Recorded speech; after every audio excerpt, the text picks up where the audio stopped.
favoritismo é do Palmeiras, né? Até um Cara, pouco alto, é odd né? justa. Eu Mas acho que é por aí. a odd é justa, né? Palmeiras em casa. Isso. E aí, eu acho que o Palmeiras não vai perder 2 jogos seguidos pro Corinthians dentro de casa. Não é possível, velho. A pressão é muito grande. Clássico, Palmeiras e Corinthians, né? O derby paulistano. Vamos colocar na tela as informações do jogo. Um pouco antes, né, de Vasco e Sport. Esse jogo é às 6h30 da noite, lá no Allianz Parque, né? Jogo aí pela terceira rodada do Campeonato Brasileiro. Pois é, Edição da final do Paulista. Exatamente, se encontrando de novo aí, menos de um mês, né? Acho que foi da final do Paulistão. Pois é. E quando se enfrentaram no Allianz, o Corinthians saiu vencedor, hein? Saiu vencedor. Palmeiras aí pra reverter, hein? Vamos que vamos agora pro nosso aplicativo do Game Arena. Vamos dar uma olhadinha como chegam as duas equipes aí pra esse confronto. Bicho, é uma partida que é difícil. Clássico sempre é difícil, né, velho? O momento recente do Palmeiras, ele é bom, 25 jogos aí sem perder, mas teve a perda do título aí no meio, por exemplo. Depois disso, cara, eu acho que o Palmeiras está começando a convencer mais. Ainda não tá tanta confiança assim, eu diria. E o momento recente do Corinthians também aí um pouquinho meio... enfim, vamos direto para os confrontos, né? 2 rodadas só, o Brasileirão. Classificação, a gente já passou ali no Pois primeiro jogo. Bom, Palmeiras venceu o Cerro Porteño por 1-0, né? A tendência dos jogos do Palmeiras é poucos gols, né? A gente até teve o mais de 2,5 contra o Sport, mas era o jogo que estava com uma cara de 1-1, né? Se não fosse o pênalti.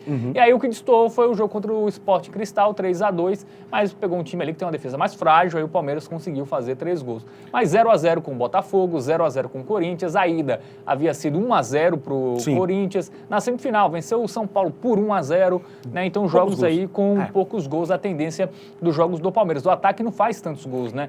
Se a gente pegar, fez 3 contra o Sport Cristal, mais 1 de pênalti. No último minuto. 2 contra o Sport, 2 de pênalti. Inclusive foi o gol do Richard Rios, né, contra o Cerro Porteño, que estava sendo vaiado, inclusive, né, ele fez o gol e saiu... Pois é, eu acho que você definiu bem, eu acho que o Palmeiras ele é um time que tem uma defesa muito boa, no papel tem um ataque muito bom, mas não tá rendendo, né, estão começando a chamar já Vitor Roque, é um agente secreto, né, o Vitor Roque, é o 007. 0 gols, 0 assistências e 7 jogos. Isso. Ele tem uma média de 7 jogos... Em 7 partidas. Em 7 partidas, pois é, uma média de 1 jogo por partida. É sensacional esse desenho. E o Corinthians, mano? O Corinthians que, assim, não empolga tanto, porque na Copa Sul-Americana só fez 1 ponto em 2 jogos, né? Vem de empate fora de casa contra o América de Cali, que até é um resultado ok, mas levando em consideração que ele perdeu a estreia para o Huracan dentro de casa, esperava-se uma vitória aí do Timão, desfalques, né? O Depay não jogou, por exemplo.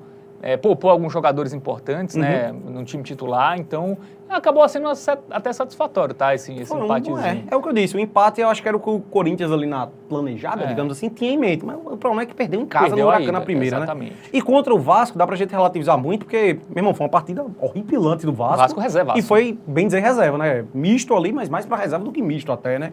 Então, assim, é uma vitória que foi 3-0, mas não ilude ninguém esse 3-0 aí. E 1-1 contra o Bahia, aqui eu considero um bom resultado até, tá? Porque, pô, não foi nem 100% titular, inclusive, né, nesse jogo aí, vinha de título. Teve a expulsão do Bahia que facilitou o empate do Corinthians, né? Tem esse ponto aí. Então, assim, o Timão também, eu acho que são 2 times que ainda não passam essa confiança toda, não atingiram o potencial máximo que tem. Muito bem, vamos pro nosso Momento Bet Nacional, dar uma olhadinha nas odds, porque o favoritismo é do Palmeiras, né, até um pouco alto, é odd né? justa, eu acho que é por aí. A odd é justa, né? Palmeiras em casa. Isso. E aí, eu acho que o Palmeiras não vai perder 2 jogos seguidos pro Corinthians dentro de casa. Não é possível, velho. A pressão é muito grande. Eu não descarto um empate, tá? Acho que o empate não é loucura, não. 0-0, 1-1. É até mais provável. Mas, enfim, eu acho que vai ficar por aí. Eu acho que é jogo de poucos gols, né? E o Palmeiras não perde. Eu acho que a minha leitura seria essa. Eu ainda tenho um leve medinho do menos 2,5. Eu considero uma boa pedida também, tá? Eu acho que vai bater esse menos 2,5. Mas pode ser um 2-1 Palmeiras. Eu acho que é um placar. Inclusive, se sair um gol cedo, né? Aí já... E é a mesma leitura que a gente fez para Palmeiras e Sport. Que o menos de 2,5 era uma pedida muito boa. E aí veio sair um gol de pênalti no último minuto, um pênalti inventado pro Palmeiras, né? Então, para se proteger, eventualmente, de algo desse tipo... a pedida que eu considero a melhor para esse confronto é o dupla hipótese do Palmeiras combinado com menos de 3,5 gols. Eu gosto demais dessa aqui. Acho que o Palmeiras não perde esse jogo mais uma vez. Na pior das hipóteses seria um empate, um 0-0, 1-1, e tá dentro aqui da gama de resultados que a gente teria o green aqui. E se for pro Palmeiras vencer o jogo, eu também acho que não vai ser uma loucura. É 1-0, 2-0, 2-1. Não deve fugir disso aí. Então, ao meu ver, essa aqui é uma excelente pedida para a partida. Muito bem, então 50 aí no dupla hipótese a favor do Palmeiras e o menos de 3,5 gols aí no Clássico Paulista.